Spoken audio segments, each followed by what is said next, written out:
बिस्मिल्लाहिर्रहमानिर्रहीम अस्सलातु वस्सलामु अलैका या रसूल अल्लाह व अला आलिका व अस्हाबिका या हबीब अल्लाह।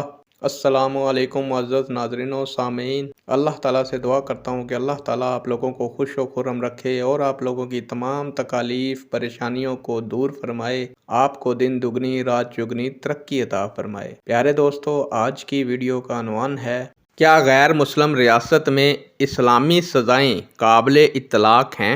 उम्मीद करूंगा कि ये मालूमात आपके इल्म में इजाफा फरमाएगी और आप इस वीडियो को शेयर करेंगे, चैनल को सब्सक्राइब करेंगे ताकि दूसरे लोग भी इस मालूमात से मुस्तफ़ीद हो सकें। बढ़ते हैं वीडियो की जानिब। प्यारे दोस्तों, अल्लाह ताला इंसान का खालिक है।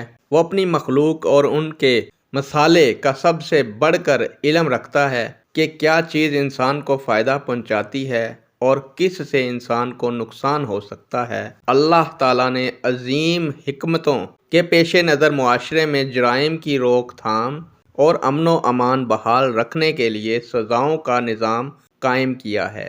सज़ाओं का मकसद मुआशरे में हर फर्द की जानो माल, इज़्ज़त व आबरू और फ़िक्र का तहफ़्फ़ुज़ है।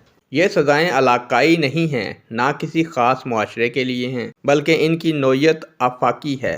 इसलिए ये काबिल इत्तलाक तो हर जगह हैं, रियासत चाहे मुसलमानों की हो या गैर मुसलमों की। अहमियत इस बात की है कि मुआशरा इन सज़ाओं की अफादियत का कायल है या नहीं। अगर गैर मुस्लिम रियासत में मुजरम को शरई हदूद के मुताबिक सज़ा नहीं मिली तो इसे बिलाखिर उसी रब्बुल आलमीन के सामने पेश होना है जिसकी हदूद की खिलाफ वर्जी का मुर्तकब हुआ है। कोई फ़र्द खुद से शरई हदूद नाफिज ना करे, बल्कि लोगों में शरई हदूद की अफादियत का शऊर उजागर करके रियासत से इन कवानीन को मनवाए और रियासती ताकत से उनका नफाज किया जाए। नेक दुआओं के साथ आपसे इजाज़त चाहूँगा। अल्लाह ताला आपका और मेरा हामी और नासिर हो।